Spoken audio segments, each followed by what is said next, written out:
We're honored to have in studio with us a good friend for many years and an outstanding journalist, Rudy Maxa. Rudy has traveled all over the world and reported from many locations. One of my favorite is your Camel incident. Oh, yes. Well, mine's a very dangerous business, Tom, being a travel writer, as you can imagine, a travel broadcaster. We were shooting a show in Uzbekistan, yes, and in the town of Hiva. Fortunately, it was the end of our 10-day stay there. My producer thought it would be nice for me to do the sign-off of the show with me on a camel in this historic Silk Road town called Hiva. It's spelled Khiva, Kiva. And so in the center of town, there's this camel named Catherine, and a guy takes little children and for $1 puts them on the back of the camera. Mom and Dad take the picture. Boom, we're done. Doesn't move, anything. No saddle, no rope, no nothing. Just sets on. So my producer said, well, there's a camel. It's the only camel we could find in town.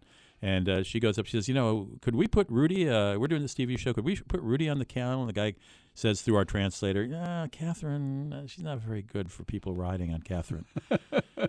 And my producer, undaunted, goes, well, how about for $50, which is probably how much he makes in a month. That's right. And he said, well, we could maybe work that out. So my producer would come back at 8 when the light's just right. It was summer, so the sun was up along. The light will be just right. We'll go down this cobblestone street. I was going to wear, thank goodness I was wearing it, a very thick blue velvet local cloak.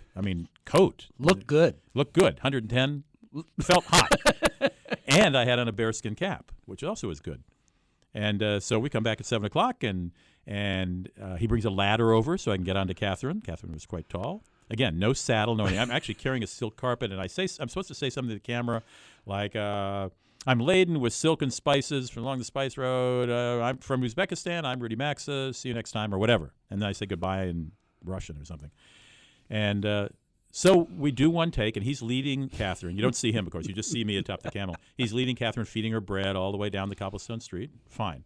Well, as you know in television, producers they want a lot of takes. They don't want just that one take. That's right. It went flawlessly. I delivered my lines perfectly. Catherine behaved. So, got to do it again. So ladder, I get down, walk Catherine back. Ladder, I get up. I'm sitting on her for about probably 10 seconds, and I feel this amazing surge between my legs as she begins to undulate and buck. And I was up in the air long enough to look down at that cobblestone street and go, this is not going to be pretty. Not going to be good. So I was knocked out, and when I awoke, there was blood all over. Anyway, long and short of it, I had a broken right shoulder, stitches in the head, and that's my camel story. But a good one. But a good one. Yeah, that's right, exactly. Paul Theroux, the travel writer and novelist, has often said, it's the trips that go wrong that you remember and talk about. Right. Yeah, I've done 91 shows for public television.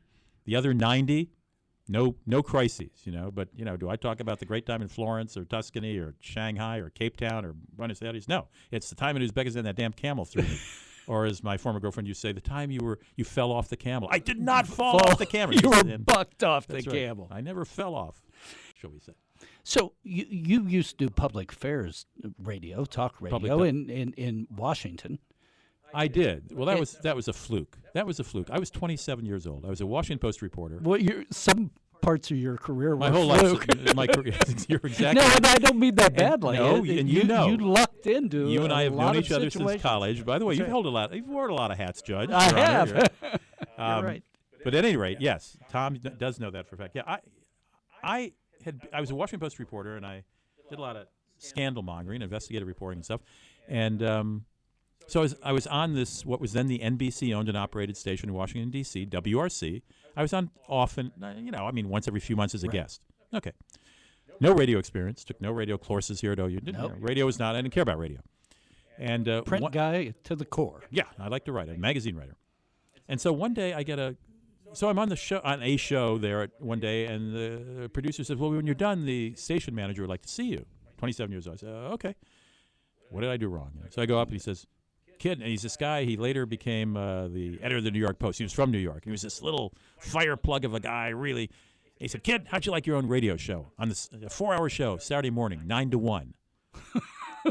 I said, what are you, nuts? I did say, I said, are you crazy? I said, I know nothing about radio, number one. Number two, this is the third or fourth largest media market in the United States. Number three, you are the second or third most highest ranked station in this area. You can't put me on the radio.